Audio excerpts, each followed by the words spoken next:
So it seems like one day Daughtry just decided to travel, and they hit a stoplight, realized they were going the wrong way, and when the light turned green, they pulled an illegal U-turn to basically go back to what they were doing before. Yeah, this was a band that I was like, I pretty much had written off at this point. I wasn't even so close, but I kept getting berated by people. Hey, listen to Heavy as the Crown. Trust me, trust me, trust me. And I was just so hesitant to do it. And then I listened to it, and I was like, holy shit. It's not necessarily reminiscent of old Daughtry, but I hear a band again. And then I heard World on Fire, and again, I was like, I'm back in, guys. I'm gonna listen to this album. I'm gonna review it. And here I am with Daughtry's new album, Dearly Beloved. It is an interesting one because what I can say is there's definitely a lot more rock-leaning elements on this one than their last album, Cage To Rattle, which was more pop-leaning. However, there is still technically, to me, like a pop section of this record, or at least pop rock. Is he definitely does delve more into that. There is some times where, you know, you hear similarities to what Godsmack is sounding like nowadays, or like the Imagine Dragons, like O's and claps and stuff like that. Like, there is definitely that flaw there, but the one thing that Daughtry has over those two bands is he can actually sing, and he does it very well, sometimes saving the song. Two songs that I didn't really like, Somebody and Lioness, I just think they were the weakest ones. They weren't really that memorable to me, but, you know, at least, again, they had some sort of talent behind the vocals. And then in the OK tracks, Cry for Help, Evil, Call You Mine. Cry for Help seemed a little cheesy at the beginning, but it grew on me. Evil, again, it was okay. And then Call You Mine was, again, one of those more softer type tracks that starts slow, picks it up, but really doesn't do much overall. Which leaves the rest as my favorite. I mean, basically the first half of the album, if you go to tracks 1 through 7, Desperation to Asylum, I just absolutely really loved what I was listening to for the most part. Even Cry for Help, that's sitting there at number 6. I can say that, again, if I go back and listen to this album in full, I wouldn't skip it. I would continue listening to it because it's another one of those records that is just plagued by the first half being a lot better. Like, the first half, had it just been like a straight up album, would be probably album of the year.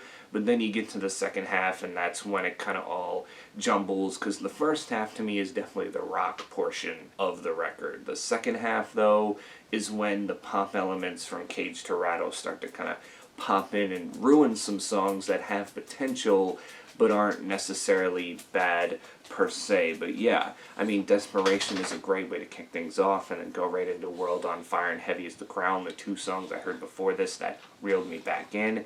Changes are coming. Again, kind of started slow. You kind of, again, have the pop elements from Dearly Beloved, or not Dearly Beloved, from Cage to Rattle at the beginning that kind of, you know, swoop in, but then it kicks in and you're like, oh, okay, this is actually really good.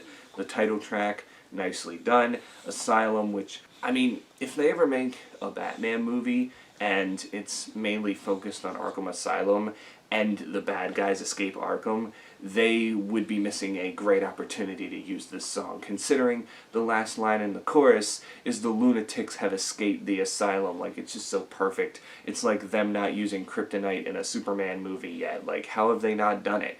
Iron Man used Black Sabbath's Iron Man in a song, but you can't figure out where to put kryptonite in a Superman movie? Sorry, went on a tangent there, but yeah, Asylum was like the very last, like, not really heavy, but just more, like I said, rock-leaning track. Then The Victim was pretty cool as well, and Break Into My Heart finished the album off very nicely. It's just a piano ballad, but I think it does its job for what it was supposed to do, because it kind of still has its same atmosphere as the other songs, but it feels toned down to the point where you can realize that this is the end. Like, there were softer songs on the record, but this one you're like, oh, okay, this one is just planning to end it now. This is it right here, and I'm not gonna lie to you. This thing made me want to give it another spin after hearing that last song. I was like, oh, this is so good. I gave it another spin and basically came to the conclusion that I have now, that Chris Daughtry has come a long way since American Idol. I mean, I stopped watching American Idol after the season he got voted off. He made it to the final four. He was the one I was hoping would win, and then he got voted off. I finished watching the last couple episodes of that season, and then I said, you know what?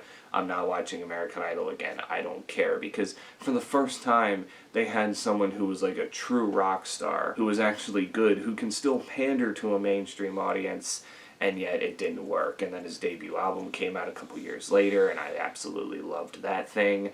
And when the last album came out, I was just so disappointed that he was wasting a good rock voice on the, pop that we were coming to know, considering I think they had come off a 6-year hiatus at that point. It had been their first album in a while, and it was just completely and utterly disappointing. But this is not disappointing. This is going back into the right direction, doing what they do best, still adding some things on, and it is a little shaky here and there, but for the most part, I can contest that a 7 out of 10 will do the trick for this thing. I think it is more than passable, and maybe some of these songs will grow on me down the line. Again, I don't know, but again, it's the second half that just really kind of takes this album down a bit more, with some elements that just ruin some songs in some case that had this potential to them. But most of this is great, and I would definitely recommend it. And Daughtry's voice still sounds very good, so that, again, I can say. So, yeah, that's my thoughts on this album. You can tell me in the comments below, what did you think? And until then, stay safe out there, wear your mask, get vaccinated, and I will catch you all in the next one.